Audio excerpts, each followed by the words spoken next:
There is a version of a prayer you stopped praying, and neither did you announce that you were done praying. You simply stopped. The request got smaller, quieter, until one day you noticed you were not really saying it anymore. You were going through the motions, filling in the shape of faith while quietly deciding that this particular thing you are believing God for was beyond reach. That decision felt like wisdom at the time. It felt like maturity. Like you were finally accepting reality. But what if the ceiling you placed on your situation was never God's ceiling?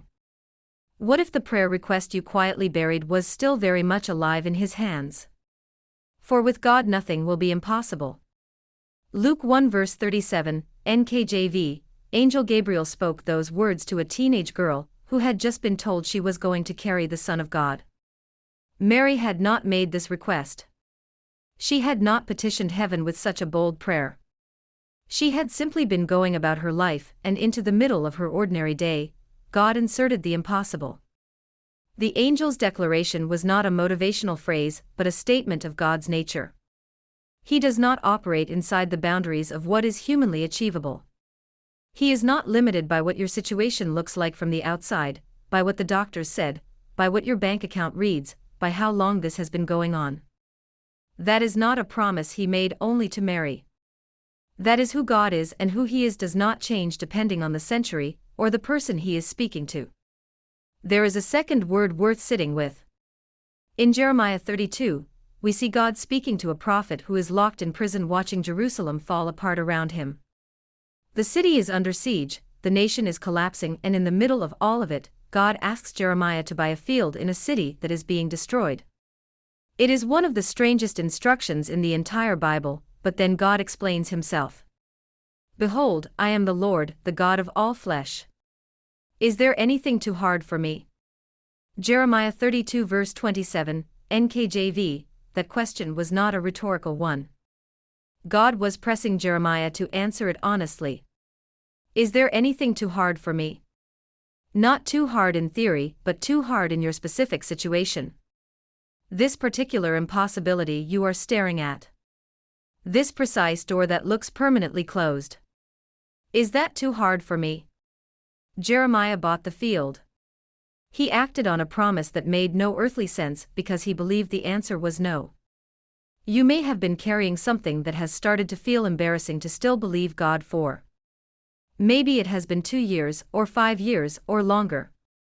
Maybe people around you have moved on from even asking about it, and you have also stopped mentioning it because you do not want to explain why it still has not happened.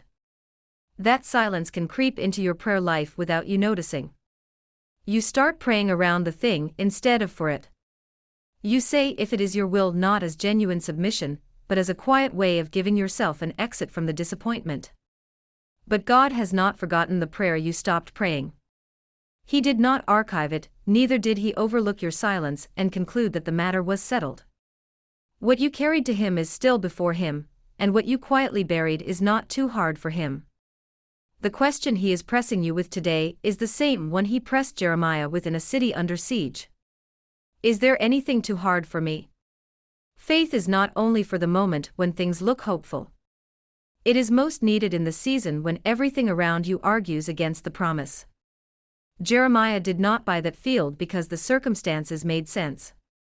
He bought it because he knew who God was, and knowing that was enough. God is not asking you to pretend you are not tired. He is not asking you to manufacture feelings of confidence you do not have. He is asking you to hold one thing steady in the middle of all of it, the knowledge that impossibility is never His problem. It is always His invitation. He is drawn to the situations that have run out of human options. He is most clearly seen when the evidence has nothing left to offer. The ceiling you built was never His. Whatever you have quietly filed away as too late, too far gone, or too much to ask, God has not filed it. He is the Lord of all flesh. He is not intimidated by your timeline, your history, your track record, or the number of times this has not worked out. He is the God who called something into existence from nothing. He is not slowed down by the version of nothing you are currently looking at. Bring that sidelined prayer back. Say it out loud again before His presence and mean every word you say. Not because the circumstances have changed, but because your God has not. The same one who spoke to Mary in her ordinary day, who spoke to Jeremiah in a collapsing city, is speaking to you in whatever room you are in right now, and what he is saying is the same thing he has always said: with me, nothing is impossible. Today's post was titled "Nothing is Impossible with God." Share it with someone close to you now. God bless you.